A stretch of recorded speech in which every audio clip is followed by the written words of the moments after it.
નમસ્કાર, પ્રણામ, સ્વાગત છે તમારો એક નવા વિડીયોમાં। મિત્રો, પસંદ આવે તો વિડીયોને લાઇક, શેર અને નવા હોય તો ચેનલને સબસ્ક્રાઈબ જરૂરથી કરજો। ઓમ નમઃ ભગવતે વાસુદેવાય। પુરુષોત્તમ માસની કમલા અને કામદા એકાદશીનું મહાત્મય। યુધિષ્ઠિરે પૂછ્યું, ભગવાન, હવે હું વિષ્ણુના વ્રતોમાં ઉત્તમ વ્રતનું જે સર્વ પાપોને હરનારો તથા વ્રતી મનુષ્યોને મનોવાંછિત ફળ આપનારો હોય સાંભળવા માગું છું। જનાર્દન, પુરુષોત્તમ માસની એકાદશીની કથા કહો।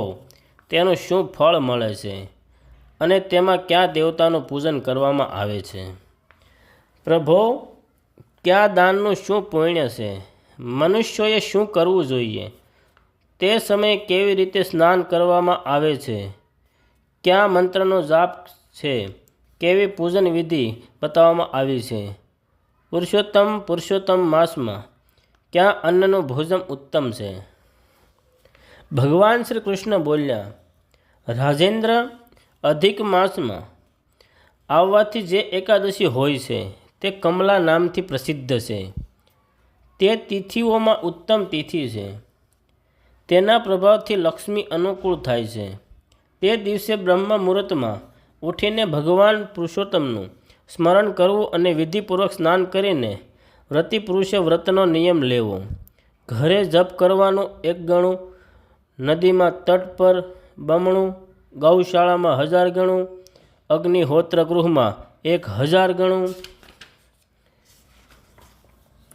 શિવના ક્ષેત્રોમાં, તીર્થોમાં, દેવતાઓની નજીક તથા તુલસીની પાસે 1,00,000 ગણું અને ભગવાન વિષ્ણુની પાસે અનંત ગણું ફળ આપે છે। અવંતીપુરીમાં શિવ શર્મા નામના એક શ્રેષ્ઠ બ્રાહ્મણ રહેતા હતા। તેમના 5 પુત્રો હતા। એમનામાં જે સૌથી નાનો હતો તે પાપાચારી બની ગયો। એટલા માટે પિતા તથા સ્વજનોએ તેને છોડી દીધો। પોતાના બુરા કર્મોને કારણે નિર્વાસિત થઈ તે ઘણે દૂર વનમાં ચાલ્યો ગયો।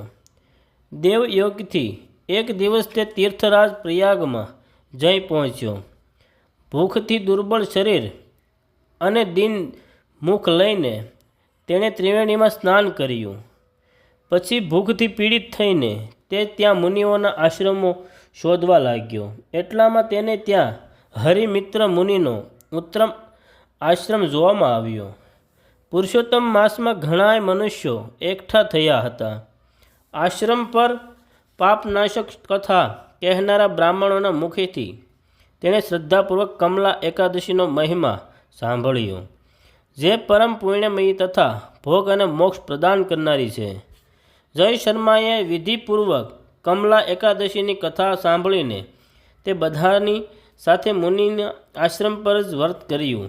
જ્યારે અડધી રાત થઈ તો ભગવતી લક્ષ્મી તેની પાસે આવીને બોલ્યા, બ્રહ્મન, આ સમયે કમલા એકાદશીના વ્રતના પ્રભાવથી હું તારા પર ખૂબ પ્રસન્ન છું અને દેવાધિદેવ શ્રી હરિની આજ્ઞા લઈને વૈકુંઠ ધામથી આવી છું। હું તને વરદાન આપીશ। બ્રાહ્મણ બોલ્યો, માતા લક્ષ્મી, જો આપ મારા પર પ્રસન્ન છો તો તે વ્રત બતાવશો જેની કથા વાર્તામાં સાધુ બ્રાહ્મણ સદા પરોવાયેલા રહે છે।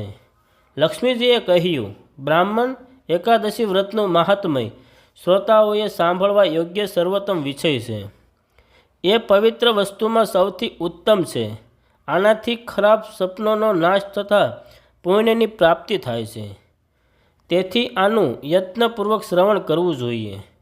ઉત્તમ પુરુષની શ્રદ્ધાથી યુક્ત થઈ 1 અથવા અડધા શ્લોકનો પાઠ કરવાથી પણ કરોડો મહાપાપોથી તરત જ મુક્ત થઈ જાય છે। જેમ માસોમાં પુરુષોત્તમ માસ, પક્ષીઓમાં ગરુડ તથા નદીઓમાં ગંગા શ્રેષ્ઠ છે, એ જ રીતે તિથિઓમાં એકાદશી તિથિ ઉત્તમ છે। સમસ્ત દેવતા આજે પણ એકાદશી વ્રતના જ લોભથી ભારત વર્ષમાં જન્મવાની ઈચ્છા રાખે છે। દેવગણ સદાય રોગ શોકથી રહિત ભગવાન નારાયણનું પૂજન કરે છે। જે લોકો મારા પ્રભુ ભગવાન નારાયણના નામનો સદા ભક્તિપૂર્વક જપ કરે છે તેમની બ્રાહ્મણ વગેરે દેવતા સર્વદા પૂજા કરે છે. જે લોકો શ્રી હરિના નામ જપમાં જોડાયેલા છે તેમની લીલા કથાઓના કીર્તનમાં તત્પર છે તથા નિરંતર શ્રી હરિની પૂજામાં જ પ્રવૃત્ત રહે છે તે મનુષ્યો કળિયુગમાં કૃતાર્થ છે. જે દિવસમાં એકાદશી અને દ્વાદશી હોય તથા રાત વીતતા ત્રયોદશી આવી જાય છે તો તે ત્રયોદશીના પારણા 100 યજ્ઞનું ફળ પ્રાપ્ત થાય છે. વ્રત કરનારો પુરુષ ચક્ર સુદર્શનધારી દેવાધિદેવ શ્રી વિષ્ણુની સામે નીચે લખેલ મંત્રનું ઉચ્ચારણ કરીને ભક્તિભાવથી સંતુષ્ટ ચિત્ત થઈને ઉપવાસ કરે છે. કમળ નયન ભગવાન અચ્યુત હું એકાદશીએ નિરાહાર રહીને બીજે દિવસે ભોજન કરીશ. આપ મને શરણ આપશો. તે પછી વ્રત કરનારા મનુષ્ય મન અને ઇન્દ્રિયોને વશમાં કરીને ગીત વાદ્ય નૃત્ય અને પુરાણ પાઠ વગેરેના દ્વારા રાત્રે ભગવાનની સમક્ષ જાગરણ કરવું. પછી દ્વાદશીના દિવસે ઉઠીને સ્નાન પછી જીતેન્દ્રિય ભાવનાથી વિધિપૂર્વક શ્રી વિષ્ણુની પૂજા કરવી. એકાદશીએ પંચામૃતથી જનાર્દનને નવડાવી દ્વાદશીએ માત્ર દૂધમાં સ્નાન કરવાથી શ્રી હરિનું સામુજ્ય પ્રાપ્ત થાય છે. પૂજા કરીને ભગવાનને આ રીતે પ્રાર્થના કરવી. કેશવ હું અજ્ઞાન રૂપી રતાંધળાપણાથી આંધળો થઈ ગયો છું.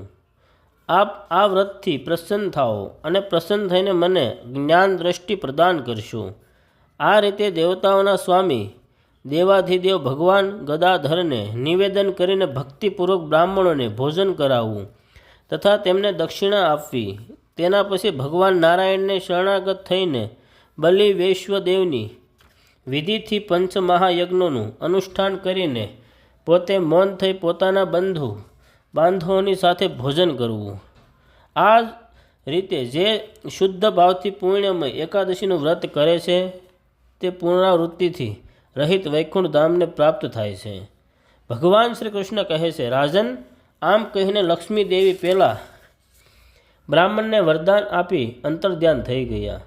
પછી તે બ્રાહ્મણ પણ અધિક ધનિક થઈ પોતાના ઘરે આવી ગયો. આ રીતે જે કમલાનું ઉત્તમ વ્રત કરે છે તથા એકાદશીના દિવસને આનું મહાત્મ્ય સાંભળે છે તે બધા પાપોથી મુક્ત થઈ જાય છે. યુધિષ્ઠિર બોલ્યા, જનાર્દન, પાપનો નાશ અને પુણ્યનું દાન કરનારી એકાદશીનું મહાત્મ્ય ફરીથી વર્ણન કરીશું, જેથી આ લોકમાં કરીને મનુષ્ય પરમ પદને પ્રાપ્ત થાય છે. ભગવાન શ્રી કૃષ્ણ કહ્યું, રાજન, શુક્લ યા કૃષ્ણ પક્ષમાં જ્યારે પણ એકાદશી પ્રાપ્ત થાય તેનો પરિત્યાગ ન કરવો, કેમ કે તે મોક્ષરૂપ સુખને વધારનારી છે. કળિયુગમાં તો એકાદશી જ ભવબંધનથી મુક્ત કરનારી, સઘળી મનોવાંછિત કામનાઓને આપનારી તથા પાપનો નાશ કરનારી છે. એકાદશી રવિવાર કોઈ મંગળમય પર્વના સમયે અથવા સંક્રાંતિના દિવસે કેમ ન હોય, સદાય તેનું વ્રત કરવું જોઈએ. ભગવાન વિષ્ણુના પ્રિય ભક્તોએ એકાદશીનો ત્યાગ કદી નહીં કરવો જોઈએ. જેઓ શાસ્ત્રોક્ત વિધિથી આ લોકમાં એકાદશીનું વ્રત કરે છે તેઓ જીવ મુક્ત જોવામાં આવે છે, એમાં જરા પણ શંકા નથી. યુધિષ્ઠિરે પૂછ્યું, શ્રી કૃષ્ણ તેઓ જીવન મુક્ત કેવી રીતે છે તથા વિષ્ણુરૂપ કેવી રીતે થાય છે? મને આ વિષયમાં જાણવાને માટે ઘણી ઉત્સુકતા થઈ રહી છે. ભગવાન શ્રી કૃષ્ણ બોલ્યા, રાજન, જેઓ કળિયુગમાં ભક્તિપૂર્વક શાસ્ત્રીય વિધિ મુજબ નિર્જળ રહીને એકાદશીનું ઉત્તમ વ્રત કરે છે તે વિષ્ણુરૂપ તથા જીવન મુક્ત કેમ નથી થઈ શકતા? એકાદશી વ્રતના જેવું સર્વ પાપોને હરનારો તથા મનુષ્યોની સમસ્ત કામનાઓને પૂર્ણ કરનારું પવિત્ર વ્રત બીજું કોઈ નથી. દશમીએ એકવાર ભોજન, એકાદશીને નિર્જળ વ્રત તથા દ્વાદશીએ પારણું કરીને મનુષ્ય શ્રી વિષ્ણુના સમાન બની જાય છે. પુરુષોત્તમ માસના દ્વિતીય પક્ષની એકાદશીનું નામ કામદા છે. જે શ્રદ્ધાપૂર્વક કામદાના શુભ વ્રતનું અનુષ્ઠાન કરે છે તે આ લોક તથા પરલોક પણ મનોવાંછિત વસ્તુને પામે છે. આ કામના પવિત્ર, પાવન, મહાપાતક, વિનાશિની તથા વ્રત કરનારાઓને ભોગ તથા મોક્ષ પ્રદાન કરનારી છે. નૃપશ્રેષ્ઠ કામદા એકાદશીએ વિધિપૂર્વક પુષ્પ, ધૂપ, નૈવેદ્ય તથા ફળ વગેરે દ્વારા ભગવાન પુરુષોત્તમની પૂજા કરવી જોઈએ. વ્રત કરનારો વિષ્ણુ પુરુષ દશમી તિથિએ કાંચ, એક જાતનું ઘાસના વાસણ, અડદ, મસૂર, ચણા, કોદરો, રાંધેલા શાકભાજી, મધ, પરાયું અન્ન, 2 વાર ભોજન તથા મૈથુન આ દશેયનો પરિત્યાગ કરવો. એ જ રીતે એકાદશીએ જુગાર, નિંદ્રા, પાન, દાંતણ, પારકી, નિંદા, ચુંગલી, ચોરી, હિંસા, મૈથુન, ક્રોધ અને અસત્ય ભાષણ આ 11 દોષો ત્યાગી દેવા તથા દ્વાદશીના દિવસે કાંચ, એક જાતનું ઘાસ ના વાસણ, અડદ, મસૂર, તેલ, અસત્ય ભાષણ, વ્યાયામ, પરમદેશ, ગમન, 2 વાર ભોજન, મૈથુન, બળદની પીઠ પર સવારી, પારકું અન્ન તથા રાંધેલા શાકભાજી આ 12 વસ્તુઓનો ત્યાગ કરવો. રાજન, જેમણે આ વિધિની કામદા એકાદશીનું વ્રત કર્યું અને રાત્રે જાગરણ કરીને પુરુષોત્તમની પૂજા કરી છે, તે સર્વ પાપોથી મુક્ત બની પરમ ગતિને પ્રાપ્ત થાય છે. આના વાંચવા અને સાંભળવાથી સહસ્ત્ર ગોદાનનું ફળ પ્રાપ્ત મળે છે. જય શ્રી કૃષ્ણ.